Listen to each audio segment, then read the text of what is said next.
planos de saúde coletivos têm sido alvo de ações da Justiça contra aumentos abusivos praticados pelas operadoras. Clientes deste tipo de plano têm conseguido na Justiça a redução dos reajustes anuais. O que chama a atenção é que, em muitas destas ações, magistrados limitam o valor do aumento ao teto da Agência Nacional de Saúde Suplementar ANS, para reajuste de planos individuais.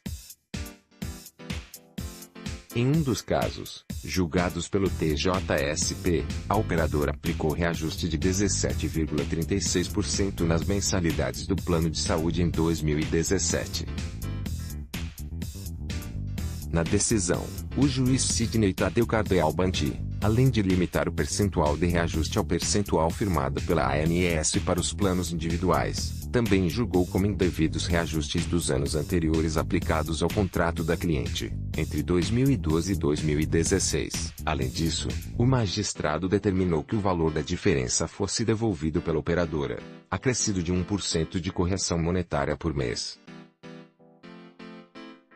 Em outra ação, uma cliente de 59 anos reclamava de reajuste de 107,51% na mensalidade do plano de saúde, que saltou de R$ 1.172,29 para R$ 1.758,43. Na ação, a cliente pediu que o reajuste fosse adequado à tabela da ANS para a correção dos planos individuais. Na decisão, além de dar ganho de causa para a cliente, a juíza do caso determinou a devolução do que foi pago no período de 4 meses pela autora do processo. Na decisão, a magistrada Bruna Carrafa Bessa Levis escreveu que as pessoas procuram os planos e seguros de saúde para a garantia de serviços médico-hospitalares nas idades mais avançadas, oportunidade em que as doenças são mais frequentes e há mais necessidade de utilização dos serviços de saúde.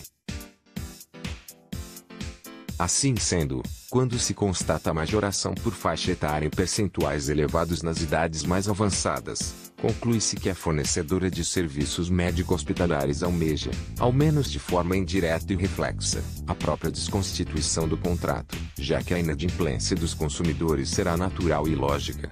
Para o advogado Márcio Amato, do Amato Filho, Advogados, que representou as clientes nos casos, a decisão da justiça é plausível, visto que empresas que vendem planos de saúde coletivos praticam reajustes abusivos nos contratos. Detectei que haveria chance de reduzir o índice de aumento abusivo, pois os planos na modalidade coletiva não obedecem o índice da ANS, e é difícil eles darem uma justificativa para o aumento. As operadoras simplesmente encaminham uma carta falando sobre o valor do reajuste. Isso não pode acontecer. É necessário dar uma explicação plausível e que seja comprovada para os reajustes, afirma o advogado, que destaca uma decisão do Superior Tribunal de Justiça, STJ, que considerou abusivo o reajuste de planos de saúde por índices que visam os fornecedores, sem que se dê ao consumidor qualquer satisfação sobre o critério para o aumento. Falta regulamentação de acordo com a legislação vigente dos planos de saúde. A ANS só tem jurisdição sobre os reajustes dos planos individuais. A regulamentação específica, de acordo com decisão recente do juiz Sidney Tadeu Cardeal Banti, tem como motivo principal objetivo evitar o aumento abusivo, pois o consumidor individual não possui nenhum poder de barganha perante a empresa administradora do plano, Seguro Saúde e a empresa de saúde.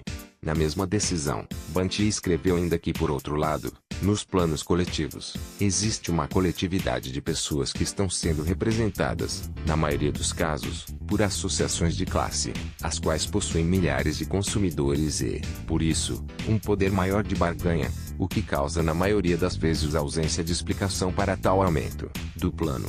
Procurada pelo Globo, a Associação Brasileira de Planos de Saúde, Abrange, informou que, em relação ao reajuste, as operadoras devem comprovar os índices aplicados, detalhando junto ao contratante os motivos que levaram à alta dos custos como, por exemplo, eventual reajuste por faixa etária, amplo número de consultas e exames, internações e tratamentos. Além disso, reiterou que o custo com a judicialização tanto na esfera pública quanto privada de saúde tem aumentado ano a ano e que este cenário de judicialização da saúde não é interessante para ninguém, sociedade, consumidores e contribuintes já que os preços dos planos de saúde necessitam ser majorados, dificultando o reingresso dos beneficiários afastados nos últimos anos, por conta da crise econômica do Brasil. Em nota, a Federação Nacional de Saúde Suplementar, FENASAúde, informou que a questão do reajuste dos planos coletivos é tratada de maneira transparente pelas operadoras de planos de saúde, respeitando a legislação em vigor. De acordo com a regulamentação vigente, em especial a Resolução Normativa da ANS nº 389/15, os reajustes dos planos coletivos são negociados diretamente entre as empresas ou associações contratantes e as operadoras dos planos, sempre conforme as cláusulas estipuladas em contrato ou estabelecida em negociação, com a finalidade de repor a variação da despesa médica e manter o equilíbrio do contrato.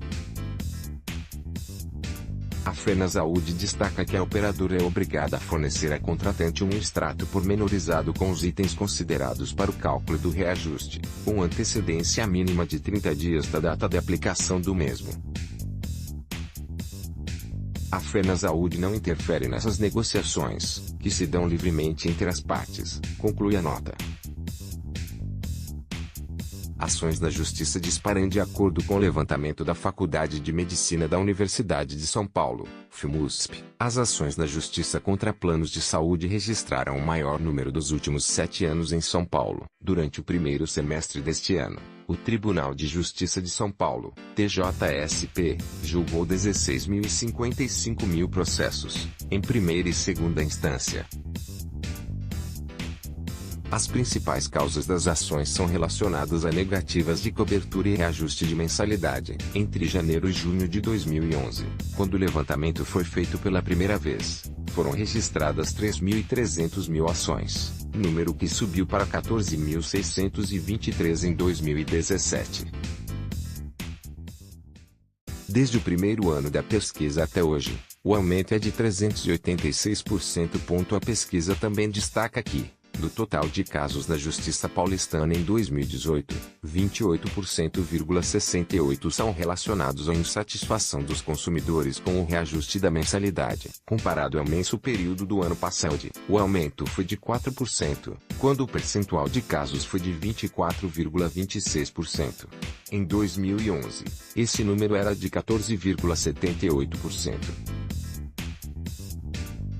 Já a exclusão de cobertura ou negativa de tratamento continua liderando as ações, representando 52% das decisões. A pesquisa chama a atenção para um dado interessante: o número de ações cresce enquanto o número de beneficiários cai. Em 2011, 17.544,330 milhões de consumidores tinham plano de saúde.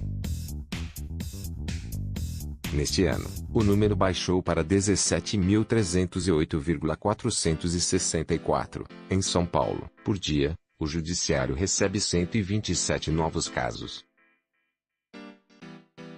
Para Rafael Arroba, um dos autores da pesquisa, mestre em Gestão e Políticas de Saúde, o aumento expressivo da judicialização contra planos de saúde no estado de São Paulo nos últimos anos é resultado de diversos fatores, principalmente das constantes práticas abusivas das empresas de planos de saúde. Sabe-se que 80% dos contratos ativos de planos de saúde são coletivos. Assim, podemos deduzir que a maioria das ações que questionam reajustes são provenientes destes contratos. Nesse contexto, há ainda falta de regulamentação para esta modalidade, o que gera uma judicialização enorme, à medida que o cliente se sente lesado com aumentos que não são explicados pelas operadoras, diz. Reajustes. Os planos coletivos são aqueles contratados por intermédio de uma pessoa jurídica, seja o empregador, uma associação ou sindicato, por exemplo. Hoje, as operadoras praticam 2 tipos de reajuste. O anual, regulamentado pela ANS, Abrange somente os planos individuais e familiares firmados a partir de janeiro de 1999. Este ano o reajuste máximo é de 10%, acima da inflação de 2017, que fechou o ano em 2,95%. Em relação aos planos coletivos, não é possível prever o reajuste. Também existe o reajuste de mudança de faixa etária, para a qual a ANS estabeleceu 10 grupos etários. De acordo com o regulamento, o reajuste da última faixa, que compreende os idosos, deve ser de no máximo 6 vezes o valor pago pela primeira faixa etária, 0 a 18 anos. Por isso, os planos atualmente costumam aplicar um reajuste alto quando o cliente completa 59 anos, já que o Estatuto do Idoso restringe aumentos após essa idade.